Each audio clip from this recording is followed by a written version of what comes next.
Hey there, and welcome to video number 3 in this free drama editing training series. If you haven't seen the previous videos, you can access everything here from this page. In the last video, we talked all about timing and pacing, both cutting down and stretching out moments according to their dramatic needs. In this lesson, we're going to get a bit creative using two primary tools, sound design and visual effects. All right, let's begin. Many scenes and projects are pretty straightforward. You organize your footage, look at the script, and lay out the footage in the order that the script tells you. If the scene doesn't have much need for music and sound work, that might be about all you do. And in those circumstances, that's fine. Sometimes you don't need to get fancy. You just need to use the materials in the way in which they were intended. However, sometimes you find yourself with an opportunity to be really creative with an edit. That's what this lesson is all about. We've got a scene here from a feature film called Chapman, which is what we'll be editing together in our upcoming course, The Art of Drama Editing. The scene is pretty basic, and it shows the main character, Alex, sitting on the couch in his apartment holding a letter. Earlier in the film, we found out that it's an invitation to a funeral back in his hometown for his childhood crush, Marie. He's a bit conflicted on whether or not to go, but with the way things were written in the original script, it wasn't really clear why he was hesitant, which is something that we'd like to at least hint at. So on our timeline here, everything that's grayed out is turned off. As I walk you through this edit, we'll be toggling the various pieces of picture and sound back on to see and hear the effects that they have on the cut. So we've got footage here of Alex standing up, looking at flights on his phone, and then we've got a long close-up on his face as he's thinking about the trip. It's during this close-up shot that we've got an opportunity to do something interesting. So we pulled this dialogue from elsewhere in the film, which we've treated with layers of reverb effects to simulate a memory inside of his head. The goal is to help the audience understand his reluctance to attend the funeral by providing some clues from his past. Have a listen.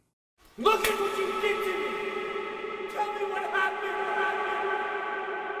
Marie? Alex, are you gonna be alright? I'm worried about you. Is that what you thought? That she was in love with you? Wake up!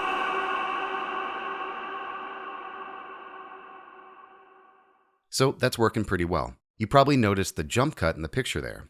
We're just going to leave that for now, since we're going to be hiding it when we do our visual effects pass in a bit. The big thing this scene is really missing to sell the idea of being inside Alex's mind is sound. We still need to include more layers of otherworldly sound design. That's all going to play out while we're inside his head in this section. Then we need to build out some more realistic sound effects from Alex's environment for us to come back to at the end, after we leave his head and after we stop hearing his thoughts. So the first thing we did was lay in some tonal music for the section of the cut while we're inside Alex's head. We actually grabbed this droning track from the film's score. It's track 3, and it sets a perfect mysterious and introspective atmosphere.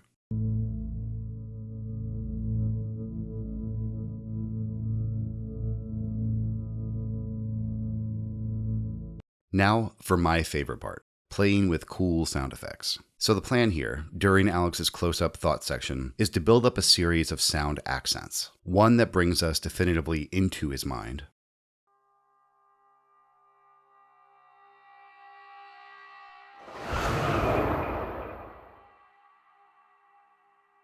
One that brings us out of his mind.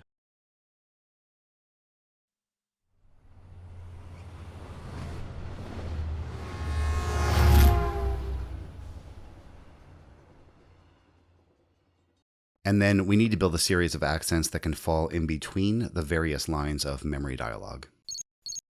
Let's play through this section so you can hear how the sound design is working.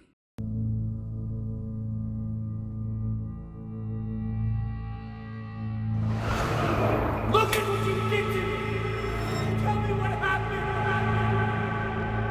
Marie? Alex, are you gonna be alright? I'm worried about you. Is that what you thought? That she was in love with you? Wake up!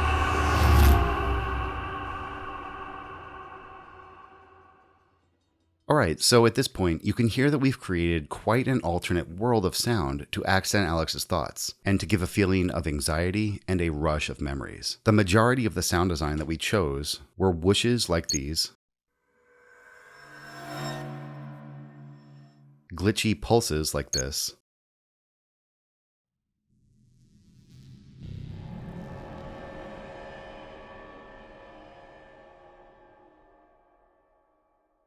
And, as it so happens, whooshing train sounds at the beginning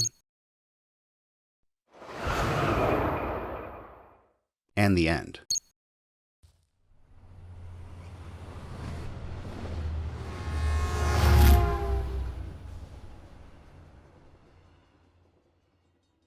Which brings us into and out of his environment nicely. Alright, so let's take a look at this thought sequence with all of our sound design in place, still with only this simple visual close-up of Alex.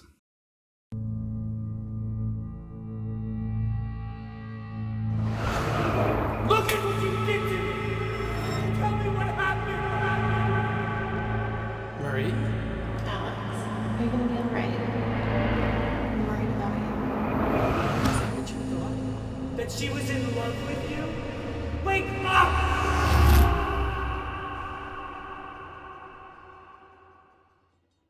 So with all the sound design and the dialogue intercut with each other, it's time to bounce back up to the visuals and see if we can use all these audio accents that we've created to motivate some interesting accents in the visuals. Just a tip, ping-ponging back and forth like this, between editing picture to figure out where some of the audio goes, and then editing audio to figure out where some of the picture goes, is a very common technique when you start refining a cut. So you can see here on V2, we've got quite a lot going on with the visuals compared to what we started with. So here on V2, we found part of the take where the camera panned up, which we sped up even further to get something like this. Look at what you did to me! For the rest of this section, we used a combination of color effects to play with exposure, dissolves in and out of slightly different takes to get kind of a ghosted, fragmented feel on Alex's head, superimposes on top of the original shot on V1, and then a handful of other speed effects here and there. The goal was to create visual accents to play with the sound accents in between the phrases of dialogue that he's hearing inside of his head. At the end of the sequence, we used a combination of a superimpose effect and a long dissolve to layer 2 takes of Alex on top of each other, making it appear that his ghosted version left the screen, leaving him standing there, snapped back into reality. So, if I wanted to get deep, I could say that this is meant to symbolize his mental self-commitment to the trip, and then he leaves, while his real body stays there still nervous. But for the most part, I just kind of thought it was a cool effect, and it was worth exploring. Something like this could absolutely end up on the cutting room floor if the director wasn't a fan. So let's play this whole section with sound to get a feel for how it's working. Look at what you did to me! Tell me what happened! Marie? Alex, are you gonna be alright? I'm worried about you. Is that what you thought? That she was in love with you? Wake up!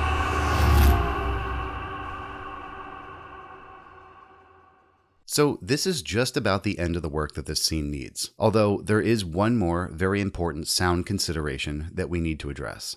So look at the end of our scene here, where Alex comes out of his deep thought and the voices in his head are gone. Is that what you thought? That she was in love with you? Wake up! It's definitely clear that he's snapping out of his daydream, but we really haven't yet brought back in the sounds of his environment to bring us full circle. So we can start by bringing back in the room tone of his apartment here, some police sirens from the street, and some dogs barking in the distance, to which we've applied some additional EQ to strip out the highs and the mids, which pushes the sound further back into the distance. Played by themselves, we've got this.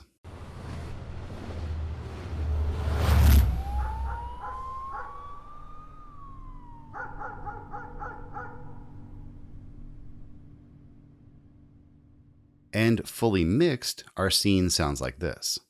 Is that what you thought? That she was in love with you? Wake up!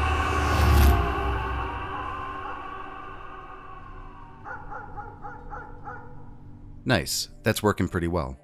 With a little creativity and thinking outside the box, we were able to do quite a lot to enhance the story using a single shot of a character's face. So it's probably clear that the skills we're teaching here extend far beyond the realm of the drama genre itself. You see, genres are a lot like the 4 great Roman pastas.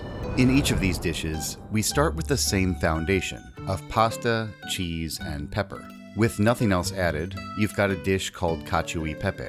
Simple and delicious. Throw in some pork, and you've got pasta alla gricia, Add in pork and egg, and you'll have carbonara.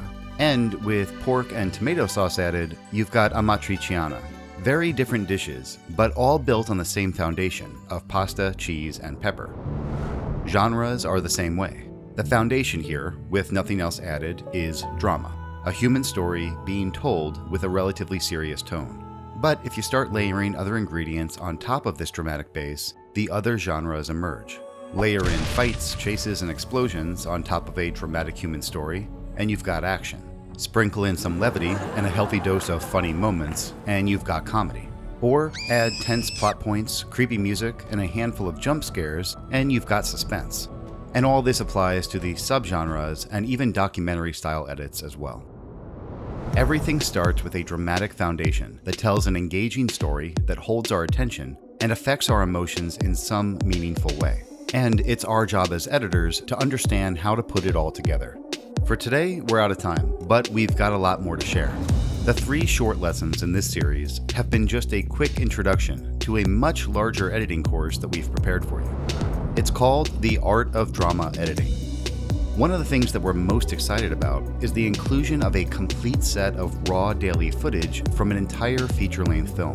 The footage was beautifully captured on high-end Arri Alexa cameras and includes roughly 80 scenes that you're going to be using to construct a flowing, engaging, and emotionally moving film. We'll start with a foundation of practical advice on how to deal with real-world scenarios that you're going to encounter in a professional post-production environment. Then, you're going to learn all manner of creative editing skills, from cutting scenes with a range of emotions, to editing flashbacks and dream sequences, cross-cutting sections of your film, the mechanics of scene pacing and timing, scoring, transitions, Foley, sound design, montages, color grading, and of course, a deep dive into storytelling where we figure out what's working, what isn't, and how to fix it. And you'll have the full support of our team of editors to help you along your journey, answering any questions that you might have. So, if you're ready to dive in, we invite you to join us in this creative editing course. Enrollment is now open. Just click the link below this video to get started. I'll see you inside.